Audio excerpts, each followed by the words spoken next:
യാഗമായി സ്വന്തം ജീവനെ തന്നതിനാ. ഞാൻ സങ്കേതമായി എന്റെ കൂടെയുണ്ട്, അവൻ മാത്രമൻ നല്ലിടയൻ. തിരുക്കരങ്ങളാൽ അനുദിനം നടത്തുകയാ, കൃപയാൽ കൃപയാൽ ദൈവകൃപയാൽ ഞാൻ ജീവിക്കുന്നു. കൃപയാൽ കൃപയാൽ ദൈവകൃപയാൽ ഞാൻ ജീവിക്കുന്നു. ദൈവത്തിൻ്റെ അതിപരിശുദ്ധമായ നാമം വാഴ്ത്തപ്പെടുമാറാകട്ടെ. എല്ലാവർക്കും ഒരു പ്രഭാത വന്ദനം നേരുന്നു. ഇന്ന് നമ്മൾ ചിന്തിക്കുവാൻ പോകുന്ന ഭാഗം എന്ന് പറയുന്നത് ഗംഭീര വരവേൽപ്പ് എന്നുള്ള ഭാഗമാണ്.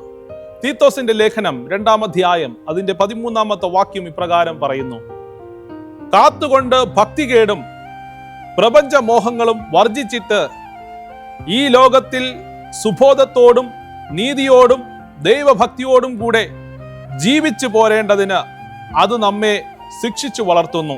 ഇപ്പോൾ നമ്മൾ ലോകത്തിൽ നോക്കുമ്പോൾ മറ്റൊരു രാജ്യത്തിൽ നിന്നുള്ള ഒരു രാഷ്ട്രത്തലവൻ യുണൈറ്റഡ് സ്റ്റേറ്റ് സന്ദർശിക്കുന്ന വേളയിൽ പെരുമാറ്റച്ചട്ടങ്ങൾ കർശനമായി പാലിക്കുന്നു.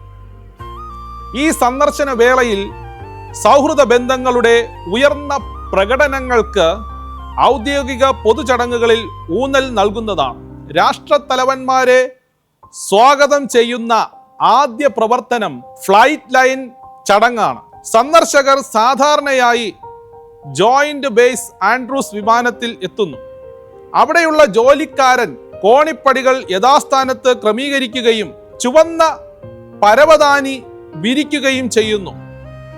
ചുവന്ന പരവതാനിയുടെ ഇരുവശത്തും ഒരു സൈനിക വലയം സന്ദർശകരെ അഭിവാദ്യം ചെയ്യാൻ ഒരു സ്വാഗത സംഘം സജ്ജമായിരിക്കും. എപ്പോഴും വന്നവർ പടികൾ ഇറങ്ങി നടക്കുമ്പോൾ US എയർഫോഴ്സ് ബാൻഡ് സംഘം ഒന്നാമത്തെ ഫാൻഫെയർ അവതരിപ്പിക്കുന്നു.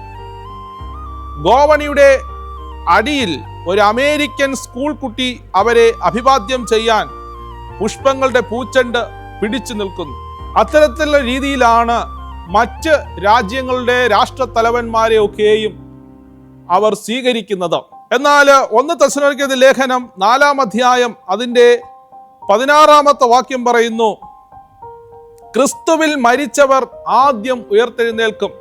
കർത്താവ് തൻ ഗംഭീരനാദത്തോടും പ്രധാന ദൈവദൂതന്റെ ശബ്ദത്തോടും കാഹളത്തോടും കൂടിയാണ് കർത്താവായ യേശു ക്രിസ്തു കടന്നു വരുന്നത്. ആ വരവ് എന്ന് പറയുന്നത് അത് ഏറ്റവും ഗംഭീരമായ രീതിയിലാണെന്നാണ് വേദപുസ്തകം നമ്മളെ ഓർമ്മപ്പെടുത്തുന്നത്. ആ വരവിന് വിശുദ്ധന്മാരുടെ കൂട്ടത്തിൽ പെടുവാൻ തക്കവണ്ണം നാം ഒരുങ്ങിയിരിക്കുന്നുണ്ടോ? നാം നമ്മുടെ ജീവിതത്തെ അതിനുവേണ്ടി നാം ഒരുക്കി നിർത്തിയിട്ടുണ്ടോ എന്ന് നമ്മെ തന്നെ ശോധന ചെയ്തു നോക്കുക. ഉയർത്തെഴുന്നേറ്റ ഈ ദൈവത്തിന്റെ മക്കൾ തങ്ങളുടെ പ്രിയപ്പെട്ടവരുമായി ഒരുമിച്ച് ആലപിക്കും. 1 കൊരിന്ത്യർക്കെഴുതിയ ലേഖനം 15-ാം അധ്യായം അതിന്റെ 55-ാമത്തെ വാക്യത്തിൽ പറയുന്ന കാര്യമാണ്: ഹേ മരണമേ, നിന്റെ വിഷമുള്ള എവിടെ? പാതാളമേ, നിന്റെ ജയം എവിടെ?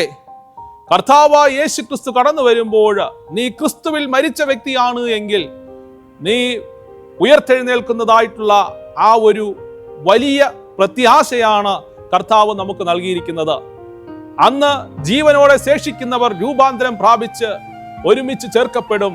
അങ്ങനെ നമുക്ക് പ്രിയപ്പെട്ടവരുടെ മുഖം കണ്ട് സന്തോഷപ്പെടുവാൻ തക്കവണ്ണം സാധിക്കും.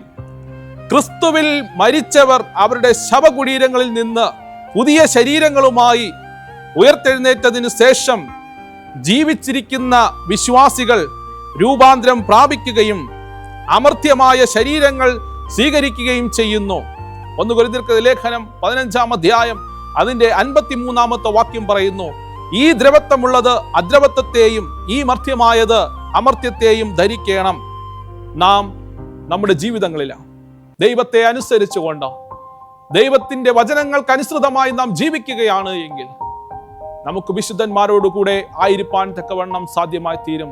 ദൈവകൽപ്പനയും യേശുവിലുള്ള വിശ്വാസവും കാത്തു സൂക്ഷിച്ചുകൊണ്ട് അന്ത്യത്തോളം ജീവിക്കുകയാണ് എങ്കിൽ ആ ഗംഭീര വരവേൽപ്പ് കർത്താവായ യേശു ക്രിസ്തു കടന്നു വരുമ്പോൾ ആ ഗംഭീരമായിട്ടുള്ള വരവേൽപ്പിൽ നമുക്കും നല്ല പ്രതിഫലം ലഭിപ്പാൻ തക്കവണ്ണം ഇടയായി തീരും.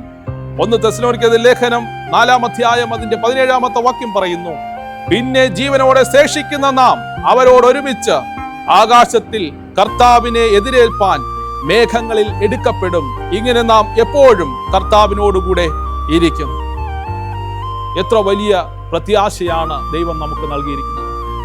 അതുകൊണ്ട് ഇന്ന് പ്രഭാതത്തിൽ ആ ഗംഭീര വരവേൽപ്പിന് വേണ്ടി ഒരുക്കമുള്ളവരായിരിക്കാൻ തക്കവണ്ണം ദൈവം നിങ്ങളെ ഓരോരുത്തരെയും സഹായിക്കുമാറാകട്ടെ, അനുഗ്രഹിക്കുമാറാകട്ടെ എന്ന് പറഞ്ഞുകൊണ്ട് ഞാൻ എൻ്റെ വാക്കുകൾ ഉപസംഹരിക്കുന്നു.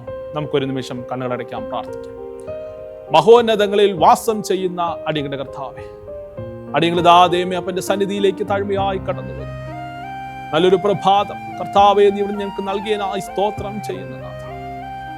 ദൈവമേ അങ്ങയുടെ ആ വരവിന് വേണ്ടി ഞങ്ങൾ ഒരുങ്ങിയിരിക്കുന്നവരായിരിക്കാൻ തക്കവണ്ണം നമുക്ക് സഹായിക്കണം. നല്ല ദാസനെ എന്നുള്ള വിളിക്ക് യോഗ്യമാണ്. നല്ല പ്രതിഫലം ലഭിപ്പാൻ തക്കവണ്ണം നീ ഇവിടെ ഞങ്ങളുടെ ജീവിതങ്ങളെ ക്രമപ്പെടുത്തുമാറാകണമേ. മാനവും മഹത്വവും അങ്ങെടുക്കണം. യേശുവിന്റെ നാമത്തിൽ തന്നെ ആമേൻ.